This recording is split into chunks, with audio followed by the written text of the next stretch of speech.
नमस्कार दोस्तों, मैं अर्जुन आपका स्वागत करता हूँ स्टे बाय अर्जुन के यूट्यूब चैनल में। तो दोस्तों, आज की हमारी क्लास है खनिज यानी मिनरल्स के बारे में। दोस्तों, आज की हमारी पहली क्लास है। तो दोस्तों, वीडियो को अंत तक जरूर देखना ताकि सभी क्वेश्चन जो है आपको आसानी से याद हो जाएं। साथ ही दोस्तों, अगर आप हमारे चैनल पर पहली बार आएँ तो हमारे चैनल को भी सब्सक्राइब कर लीजिएगा। साथ ही बेल आइकन को प्रेस कर लीजिएगा ताकि हमारे आने वाले वीडियो का नोटिफिकेशन जो है आप तक पहुंचता रहे। चलिए दोस्तों, वीडियो को स्टार्ट करते हैं। तो आज की क्लास में हम जानेंगे खनिज यानी मिनरल्स के बारे में जानेंगे। अब दोस्तों, सबसे पहले खनिज यानी मिनरल्स होता क्या है। तो खनिज वे प्राकृतिक अकार्बनिक और ठोस पदार्थ होते हैं जो कि पृथ्वी की भूगर्भिक प्रक्रियाओं द्वारा चट्टानों में निर्मित होते हैं। यानी खनिज यानी मिनरल्स जो है वे प्राकृतिक अकार्बनिक और ठोस पदार्थ हैं जो कि पृथ्वी की भूगर्भिक प्रक्रियाओं द्वारा चट्टानों में निर्मित होते हैं। उन्हीं को खनिज यानी मिनरल्स कहा जाता है। और इन्हें खानों के द्वारा जो है खोद कर निकाला जाता है, जैसे लोहा, कोयला, तांबा, अभ्रक, सोना और चूना पत्थर जैसा।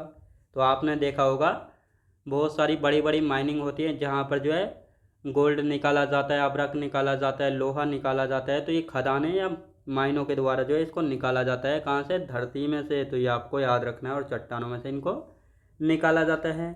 और ये जो है प्रकृति में स्वयं बनते हैं और ये निर्जीव पदार्थों से बनते हैं। ये ठोस अवस्था में पाए जाते हैं। तो अब इनको यहाँ पे आप लोग लिखना स्टार्ट करेंगे। तो खनिज यानी मिनरल, खनिज वे प्राकृतिक अकार्बनिक और ठोस पदार्थ हैं जो पृथ्वी की भूगर्भिक प्रक्रियाओं द्वारा चट्टानों में निर्मित होते हैं। इन्हें खानों के द्वारा जो है खोद कर निकाला जाता है, जैसे दोस्तों लोहा, कोयला, तांबा, अभ्रक, सोना और चूना पत्थर। तो इनको दोस्तों माइनिंग या खानों के द्वारा ही तो निकाला जाता है इनको। और ये जो है प्रकृति में स्वयं पाए जाते हैं। इनमें जो है मानव का कोई भी हस्तक्षेप नहीं है। ये प्रकृति में जो है अपने आप जो है पाए जाते हैं। और ये निर्जीव पदार्थों से बनते हैं और साथ ही ये ठोस अवस्था में पाए जाते हैं। कैसी अवस्था में? ठोस अवस्था में पाए जाते हैं। तो ये आपको अच्छे से यहाँ पे याद रखना है। अब खनिज की यदि बात की जाए तो हम इनको तीन प्रकार में बांट कर पढ़ लेते हैं। यानी धात्विक खनिज होते हैं, अधात्विक खनिज और ऊर्जा ईंधन।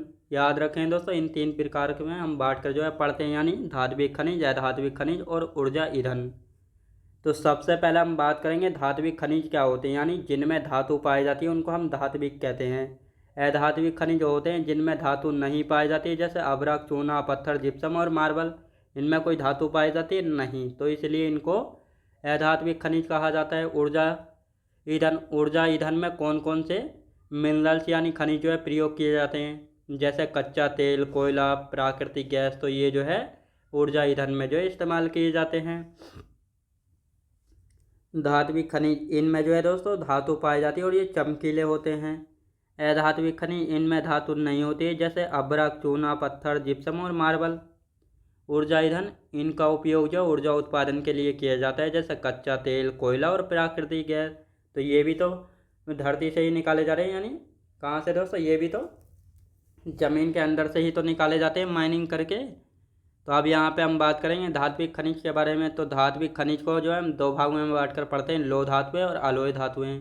लोह धातु में लोहे की मात्रा पाई जाती है, अलोय धातुओं में लोहे की मात्रा नहीं पाई जाती है, जैसे गोल्ड है, सिल्वर है, तांबा है। क्या इनमें लोहा पाया जाता है? नहीं, तो इसलिए इनका अलोह धातु कहा जाता है। तो यहाँ पे हेडिंग डाल लेंगे धात्विक खनिज। तो इनको हम दो भागों में बांट कर जो है पढ़ते हैं, लोह खनिज और एलो खनिज। एलो खनिज जिनमें लोहे का अंश हो या लोहे की मात्रा पाई जाती है, जैसे अयस्क और मैग्नीज। इनमें लोहे के अंश पाए जाते हैं, इसलिए इनको लोह खनिज कहा जाता है। अलोय खनिज जिनमें लोहा नहीं होता है, जैसे तांबा है, बॉक्साइट, सोना। तो दोस्तों इनमें लोहा नहीं पाया जाता है, इसलिए इनको अलोय खनिज जो है कहा जाता है। तो ये आपको अच्छे से यहाँ पे याद रखना है। अब दोस्तों देख लेते हैं कौन कौन सी लोह धातुएं और कौन कौन सी अलोय धातुएं हैं। तो लोह धातुएं और अलोह धातुएं।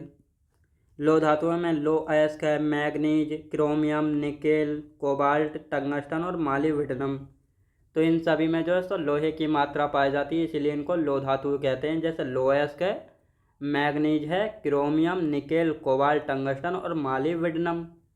अलोय धातुएं जिनमें लोहे की मात्रा नहीं होती है, जैसे सोना है, चांदी है, जस्ता है, सीसा, प्लेटिनम, तांबा, बॉक्साइट। क्या इनमें दोस्तों क्या इनमें लोहा पाया जाता है? नहीं पाया जाता, इसलिए इनको अलोय धातु कहते हैं। तो ये आपको अच्छे से याद रखना, लोह धातु और अलोह धातु में क्या फ़र्क होता है और कौन कौन सी वस्तुएं लोह धातु हैं और कौन सी अलोह धातु हैं, ये आप सभी को अच्छे से समझ आया होगा। अब यहाँ पे अधात्विक खनिज और आणविक खनिज के बारे में बात कर लेते हैं। अधात्विक खनिज की यदि बात की जाए तो दोस्तों जैसे डायमंड है, अब्रक, चूना पत्थर और जिप्सम, तो ये अधात्विक खनिज होते हैं जिनमें धातु की मात्रा नहीं पाई जाती है, यानी मेटल्स नहीं पाया जाता है। तो डायमंड, अब्रक, चूना पत्थर, जिप्सम, क्या इनमें मेटल्स पाया जाता है? नहीं पाया जाता है, इसलिए इनको अधात्विक खनिज कहा जाता है। आणविक खनिज वे होते हैं जिनसे ऊर्जा उत्पन्न की जाती है, जैसे थोरियम है, यूरेनियम, ग्रेफाइट, लिथियम और बेरिलियम। इनसे जो है दोस्तों ऊर्जा का उत्पादन किया जाता है, इसलिए इनको आणविक खनिज कहा जाता है।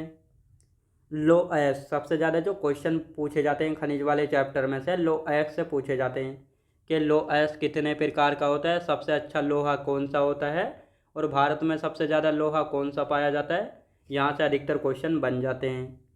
तो लो अयस्क की यदि हम बात करेंगे तो इनको 4 भागों में बांट कर पढ़ते हैं। तो दोस्तों लो अयस्क को जो हम 4 भागों में बांट कर पढ़ते हैं, यानी मैग्नेटाइट है, हेमेटाइट, लिमोनाइट है और सीडेराइट। मैग्नेटाइट है, साथ ही हेमेटाइट है, लिमोनाइट है और सीडेराइट है। इन चारों को हम एक एक करके पढ़ेंगे ताकि आपको पता लग जाए कौन सा लोहा सबसे अच्छी क्वालिटी का होता है, भारत में सबसे ज़्यादा कौन सा पाया जाता है, इन सभी के बारे में एक एक करके हम जानेंगे। तो अब सबसे पहले हम बात करेंगे दोस्तों मैग्नेटाइट लोहे की।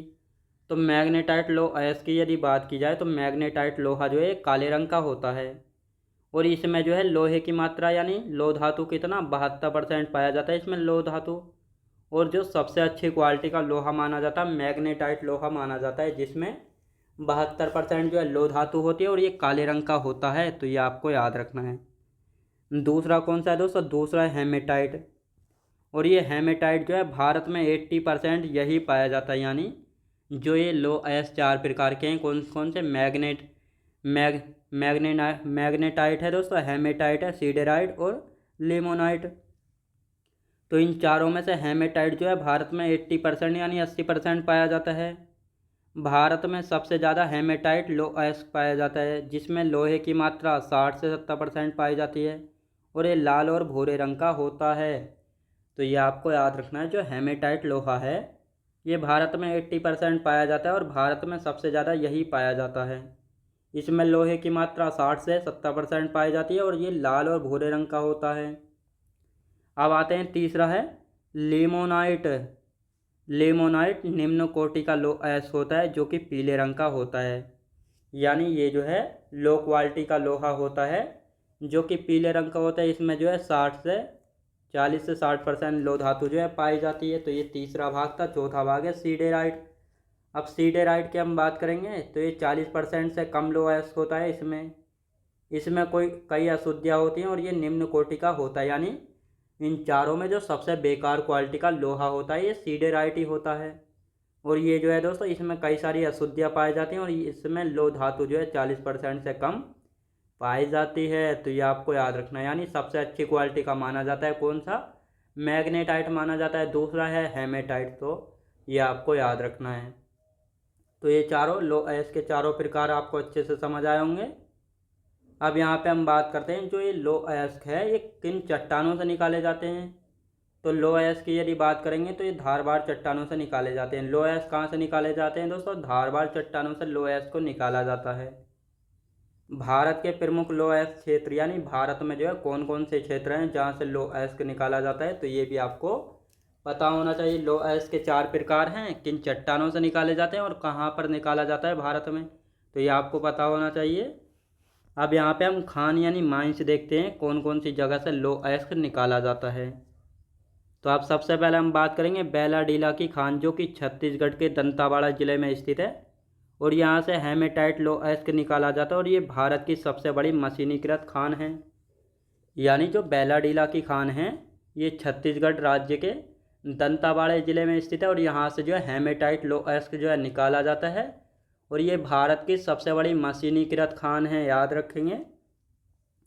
डल्ली राजहरा की पहाड़ी कहाँ पे? ये छत्तीसगढ़ में स्थित है। डल्ली राजहरा की पहाड़ी, यहाँ से भी लो अयस्क जो है निकाला जाता है। गुरु महिसानी की बात की जाए तो ये उड़ीसा के मयूरभंज जिले में स्थित है, जहाँ से लोहा अयस्क निकाला जाता है। बादाम पहाड़ की हम बात करेंगे, बादाम पहाड़, यहाँ से हेमेटाइट लोहा अयस्क निकाला जाता है, जो कि उड़ीसा में पड़ता है। बादाम पहाड़, बादाम पहाड़ कहाँ पे? उड़ीसा में। यहाँ से हेमेटाइट लोहा अयस्क निकाला जाता है।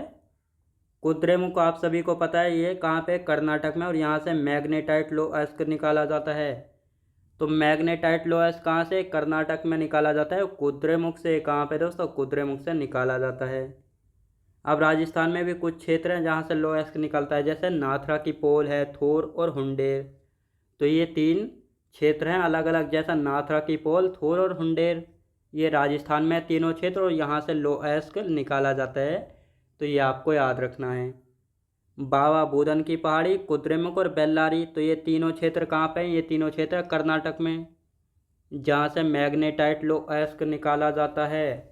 तो ये आपको याद रखना, बाबा बूदन की पहाड़ी, कुद्रेमुख, बेल्लारी, तीनों क्षेत्र कहाँ पे? कर्नाटक में, जहाँ से जो है मैग्नेटाइट लोहा अयस्क निकाला जाता है। तो ये आपको अच्छे से यहाँ पे याद रखना है। अब आते हैं दोस्तों जस्ता यानी जिंक के बारे में। जस्ता यानी जिंक की यदि बात की जाए तो प्रमुख उत्पादक राज्य कौन सा है? यानी सबसे ज़्यादा जो प्रमुख उत्पादक राज्य है जिंक यानी जस्ते का है, राजस्थान। यानी राजस्थान में सबसे ज़्यादा जस्ता यानी जिंक निकाला जाता है। कौन कौन सी? यानी मेजर माइंस यानी प्रमुख खदानें, जैसे उदयपुर की जावर खदानें हैं, भीलवाड़ा की रामपुरा अगूचा और राजसमंद की राजपुरा दरीबा। तो ये जो है कुछ क्षेत्र हैं राजस्थान में जहाँ से जो है जस्ता यानी जिंक, याद रखेंगे दोस्तों, निकाला जाता है। तो ये आपको अच्छे से यहाँ पे याद रखना है। अब यहाँ से क्वेश्चन बनता है, हिंदुस्तान जिंक लिमिटेड की स्थापना कब हुई थी? हिंदुस्तान जिंक लिमिटेड की स्थापना हुई थी 10 जनवरी 1966 को। ये प्रीवियस ईयर में क्वेश्चन पूछा गया है, तो इसको आप अच्छे से यहाँ पे याद रख लेंगे। हिंदुस्तान जिंक लिमिटेड की स्थापना 10 जनवरी 1966 को हुई थी। इसका मुख्यालय यानी हेडक्वार्टर है उदयपुर राजस्थान में, और ये ब्रिटेन की सहायता से स्थापित है, और यह है राजस्थान के रामपुरा अगूचा क्षेत्र में है। तो ये आपको अच्छे से यहाँ पे याद रखना है। तो ये सारे पॉइंट आपको क्लियर हो गए होंगे। अब सिल्वर के बारे में यानी चांदी के बारे में बात कर लेते हैं। सिल्वर जो है सबसे ज़्यादा किस राज्य से निकाला जाता है? चांदी यानी सिल्वर, इसका सबसे बड़ा उत्पादक राज्य है राजस्थान। यानी चांदी जो सिल्वर है सबसे बड़ा उत्पादक राज्य कौन सा है? राजस्थान है। राजस्थान के उदयपुर के पास स्थित जावर खदानें हैं, भीलवाड़ा की रामपुरा अगूचा खदान और राजसमंद की राजपुरा दरीबा खदानें मुख्य हैं, जहाँ से सिल्वर यानी चांदी निकाली जाती है। तो ये आपको अच्छे से यहाँ पे याद रखना है। तो ये था आज का हमारा टॉपिक। अब इससे आगे का जो बचा हुआ है इसको हम कल की क्लास में कंटिन्यू करेंगे। तो दोस्तों मैं उम्मीद करता हूँ आपको वीडियो क्वालिटी, कंटेंट वगैरह सभी कुछ आपको पसंद आया होगा। पसंद आया तो लाइक से और सब्सक्राइब करना बिल्कुल भी ना भूलें। साथ ही दोस्त अगर आप हमारे चैनल पर पहली बार आएँ तो हमारे चैनल को भी सब्सक्राइब कर लीजिएगा, साथ ही बेल आइकन को प्रेस कर लीजिएगा, ताकि हमारे आने वाले वीडियो का नोटिफिकेशन आप तक पहुँचता रहे। चलिए दोस्तों मिलते हैं नेक्स्ट वीडियोज़ में।